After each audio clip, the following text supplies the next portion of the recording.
నా దేవుళ్ళు ప్రజల్ని నమ్ముకొని ముందడికెళ్తా అని చెప్పేసి ఎలక్షన్లో ముందడికెళ్ళడం జరిగింది. అందరినీ కూడా ఇలా ఎన్డీఏ గవర్నమెంట్ కానీ ఇండియా కూటమి కానీ ఎన్డీఏ కూటమి కూడా రెండిట్లా పిలిచినప్పటికీ కూడా నేను ఎవరిగా సింగిల్ నమ్ముకున్నటువంటి కార్యకర్తలని అన్యాయం చేయను. గెలిచినా ఓడినా కూడా మాకు ఏం పర్వాలేదు, మేము ప్రజల్లోకి వెళ్తామని చెప్పేసి ఉద్దేశంతో సింగిల్ గా ముందుకెళ్లి సక్సెస్ అయినటువంటి వ్యక్తి విజయ్ గారు. ఇలా చూసుకుంటే గిట్ట ఒక సాధారణ వ్యక్తులకు అసలు ఏం కూడా మామూలు వ్యక్తులకు కూడా ఇలా ఆటో డ్రైవర్ లాంటి కార్ డ్రైవర్ కొడుకు అలాంటి వాళ్ళని కూడా తీసుకొని ఇలా ఎమ్మెల్యే గెలిపించినట్టే విజయ్ గారు అసలు సూపర్ అనుకోవాలా.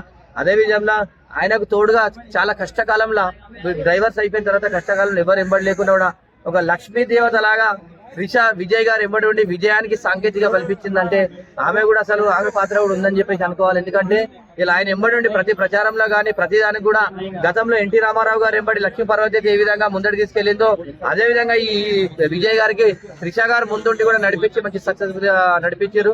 ఎందుకంటే మనం నిజంలో ఒకటి నమ్మాలండి, ప్రతి మగాడి వెనక ఒక ఆడవాళ్ళు ఉంటే గిట ఒక లక్ష్మీ దేవతలాగా ముందడికి వెళ్తారనే సంకల్పం మాత్రం ఇది నిజం అని చెప్పేసి అనుకోవాలి. స్టాలిన్ పార్టీలో రోజా చేయడం వల్ల స్టాలిన్ ఓడిపోయినాడు అని వార్తలు వస్తున్నాయి. అదేం లేదండి, స్టాలిన్ ఓడిపోయాడు కదా, రోజా ఐరన్ లెగ్ అని అంటున్నాను. అదేం లేదండి, అట్లే ప్రజలిచ్చే తీర్పు ఒకటి గుర్తుపెట్టుకోండి. తమిళ రాజకీయాల్లో 5 ఏళ్లకు ఒకసారి మార్చే విధానం ఉంది.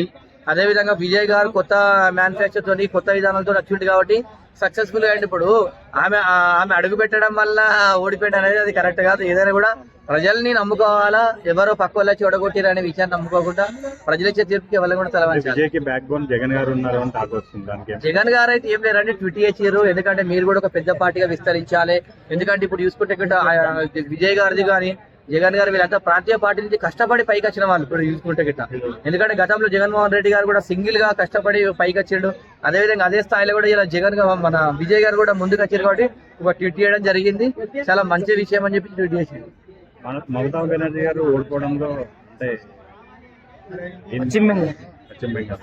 బెంగాల్ గుర్తుపెట్టుకోండి, మనం చూస్తున్నాం గతంలో అసలు యావత్ భారతదేశం మొత్తం సంచలనంగా బెంగాల్ రిజల్ట్ ఎట్లుంటుంది అంటే గిట్ట ఇలా బెంగాల్ ఉన్నటువంటి ప్రజలందరూ కూడా ఇవాళ బీజేపీ గవర్నమెంట్ కు ఇలా మనకు బీజేపీ రావాలని చెప్పేసి సంకల్పంతో అక్కడ జరుగుతున్నటువంటి పరిణామాలు అల్లర్లు. గతంలో 3 సార్లు మమతా బెనర్జీ గారు ముఖ్యమంత్రిగా పనిచేసారు. ఇలా ఎన్నిసార్లు మేము పాలన ఇద్దాం, ఒకసారి బీజేపీ కూడా అవకాశం ఇద్దామని చెప్పి బీజేపీకి ఒక సుదీర్ఘమైన తీర్పు. సుమారు 200 మంది అభ్యర్థులు గెలవడం అంటే అది ఒక ప్రభంజనంగా సృష్టించాలి. ఎందుకంటే గతంలో బంగ్లాదేశ్ నుంచి వచ్చేటువంటి చొరవాటుదారులకి ఇది మనం ఒక నాంది పలికినట్టు చెప్పాలి. ఎందుకంటే వాళ్ళందరినీ కూడా ఇక నుంచి వాళ్ళ ఆటలు దాగా ఎక్కువ వరిది కూడా